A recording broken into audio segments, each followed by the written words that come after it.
Milwaukee, Wisconsin, 2005. A city watching its industrial heart stop beating. Factories closing, jobs leaving, neighborhoods hollowing out.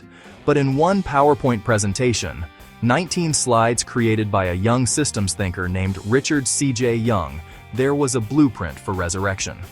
This wasn't just about growing food, it was about reconstructing an entire urban economy from the ground up.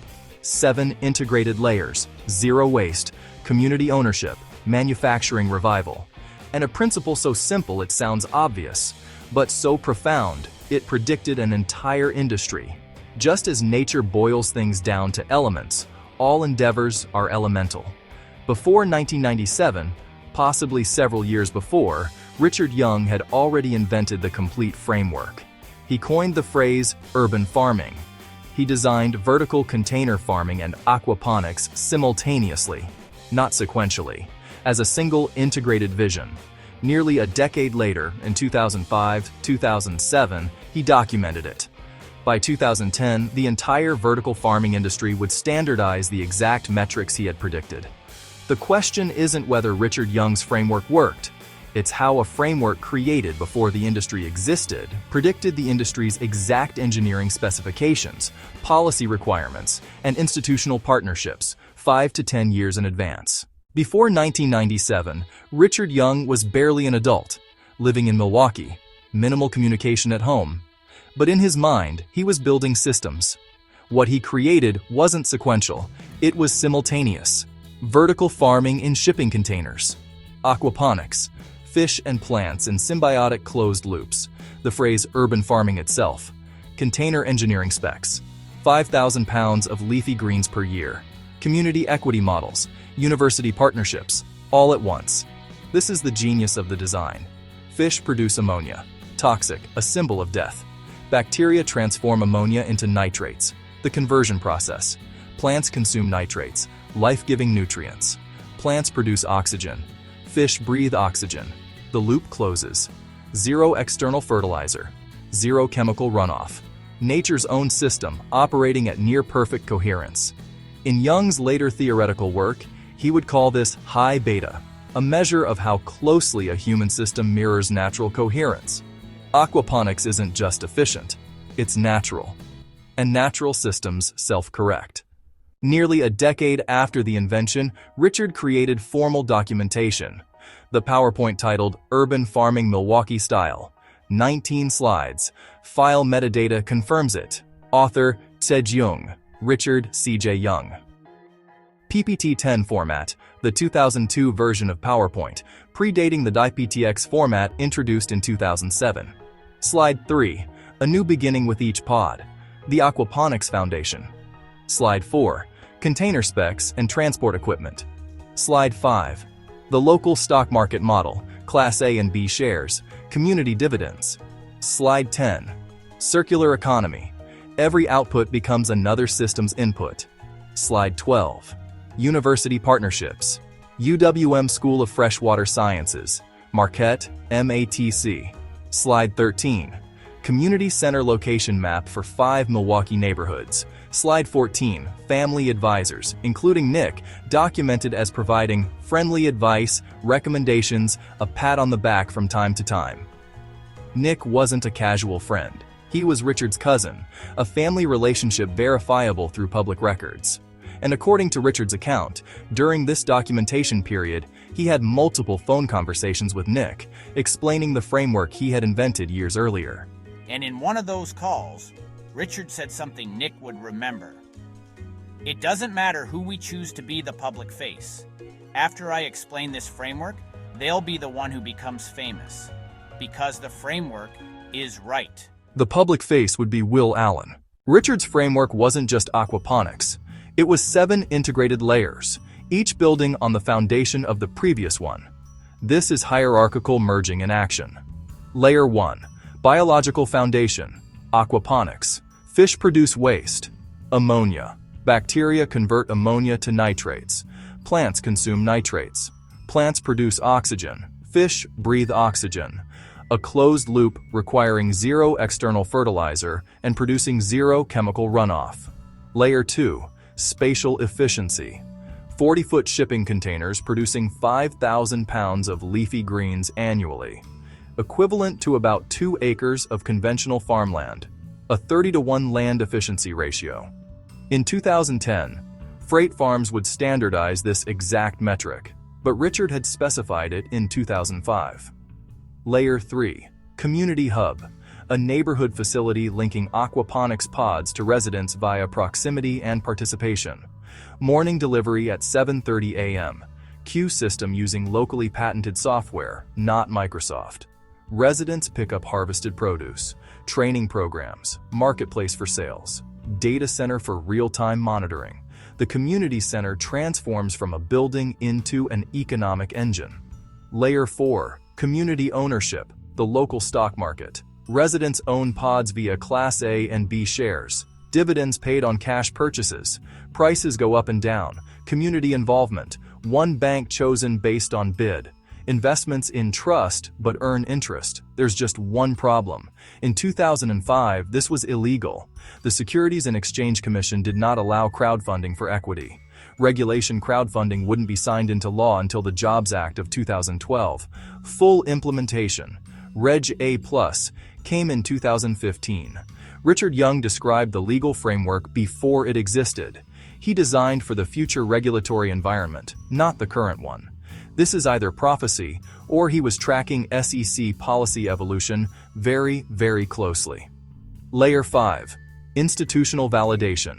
University partnerships for academic credibility, research infrastructure, and training pipelines. UWM School of Freshwater Sciences for water systems and aquatic biology. Marquette University nursing and engineering programs for health outcomes and system design. Milwaukee Area Technical College for vocational workforce development. By 2010, Growing Power, Will Allen's organization, had partnered with all 3 institutions, exactly as Richard had mapped in 2005. Layer 6. Wisconsin Manufacturing. This is where the vision becomes revolutionary. Richard wasn't just designing urban farms. He was designing an industrial ecosystem. Pentair for water treatment systems and pumps. Regal Beloit for motors and climate systems. Johnson Controls for battery packs and climate control, using recyclable car batteries. Bob Lurie Glass, phone number 412-351-0400 for transparent tank materials. Cargill for fish oil, pheromone bait, and vitamins. These weren't random companies. Each was perfectly matched to its system requirement. This is manufacturing revival. Jobs stay local. Supply chains are resilient. Wisconsin manufacturers become suppliers to a scaled national network. Layer 7. Circular economy. Zero waste regeneration. Fish food made locally. Seaweed byproducts used as soil amendment and sold at bait shops. Worms for composting. End-of-day bread from local bakeries becomes fish food. Restaurant compost recycled into the aquaponics system. Trees grown in pods provide oxygen and structural shade. Hanging tomatoes maximize vertical space. Growth research stations embedded in the pods themselves. This is cradle-to-cradle design, a concept popularized by McDonough and Braungart in 2002. Richard's 2005 implementation shows he absorbed the principle and applied it to food systems. Zero waste isn't idealism, it's economics. Will Allen, former professional basketball player, agricultural background, Kentland High School, Maryland, community organizer in Milwaukee. In 1993, he founded Growing Power, initially a small community garden. By 2008, he was a MacArthur Genius Grant recipient. By 2010, Time magazine named him one of the 100 most influential people in the world. Growing Power scaled to 143 sites nationally. The model: vertical farming, aquaponics, community partnerships, university research collaborations, local food distribution. The exact components Richard had specified in 2005. Did Richard's framework influence Will Allen? That's the unanswered question. Richard recalls Allen coming into the Walgreens where he worked once or twice. They never talked. No documented knowledge transfer. But Richard had identified the type of schools, like Kentland High School, Maryland, where talent could be recruited. And the framework's predictive accuracy is undeniable. Container farming specification, predicted 2005, Standardized by Freight Farms, 2010. University Partnerships, mapped 2005. Implemented by Growing Power, 2008-2012. Regulation Crowdfunding, described 2005. Legalized, 2012-2015. Wisconsin Manufacturing Ecosystem, identified 2005. Regional suppliers emerged 2010-2020. Whether Richard influenced Will Allen directly, or whether they arrived at similar solutions independently, one fact is incontestable. The framework Richard created before the industry existed predicted how the industry would develop, with stunning precision. To understand Richard's thinking, you have to go back further. 2004. Valparaiso University. Richard earning his master's in international commerce and policy, researching China's special economic zones. In 1978, Deng Xiaoping made a radical decision: create geographic zones, Shenzhen, Zhuhai, Shantou, Xiamen, where normal regulations didn't apply, special tax treatment, faster business formation, industrial clustering, labor flexibility. The result, $1.8 trillion in GDP transformation over 30 years. Richard studied this transformation, and by 2005, when he was designing urban farming Milwaukee Style, he was thinking in zones, geographic areas with different rules, faster capital formation, institutional partnerships, manufacturing ecosystems. His 2005 plan explicitly identified 5 Milwaukee neighborhoods: Emerson East, Amani, Hillside, Near West Side, Bayview, economically distressed zip codes. And in 2017, something remarkable happened. The Tax Cuts and Jobs Act created opportunity zones, geographic areas in low-income communities with capital gains tax deferral to incentivize private investment. Those same Milwaukee neighborhoods Richard had identified in 2005 became opportunity zones in 2017. The structural parallel is perfect.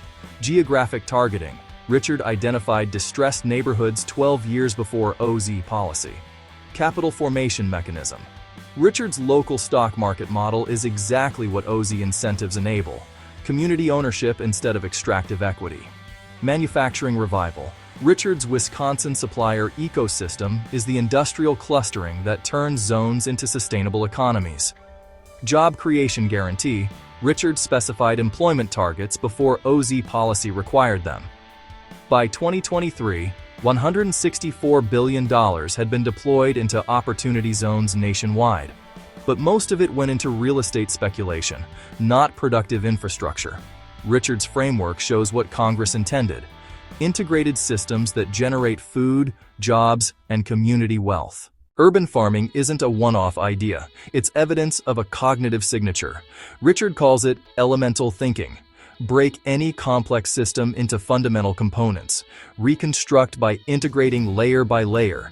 Systems closest to nature have highest coherence. Synthetic systems destabilize. Balance at beta equals 0.5, where opposing forces equilibrate. This method appears in his energy theology work: motion versus stillness, life versus death, balance at the center of the storm.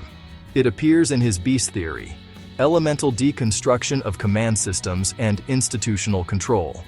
It appears in his applied theorem analysis: hierarchical merging as the signature of all his frameworks. Just as nature boils things down to elements, all endeavors are elemental. Urban farming was the first public articulation, but the method transcends any single domain, and that's what makes it valuable, not just as a business model, but as a replicable cognitive process. Today, there are 8,764 opportunity zones across America: Detroit, Appalachia, South Los Angeles, tribal lands, Puerto Rico. Every one of them could implement Richard Young's framework. Aquaponics pods, community ownership, university partnerships, regional manufacturing, zero waste systems. This is the blueprint Congress intended when they created opportunity zones. Not real estate speculation, productive infrastructure, food security, job creation, community wealth that stays local. Richard Young created the framework before 1997, documented it in 2005. The industry validated it by 2010. Policy validated it by 2017. The question now isn't whether it works. The question is, who will implement it next?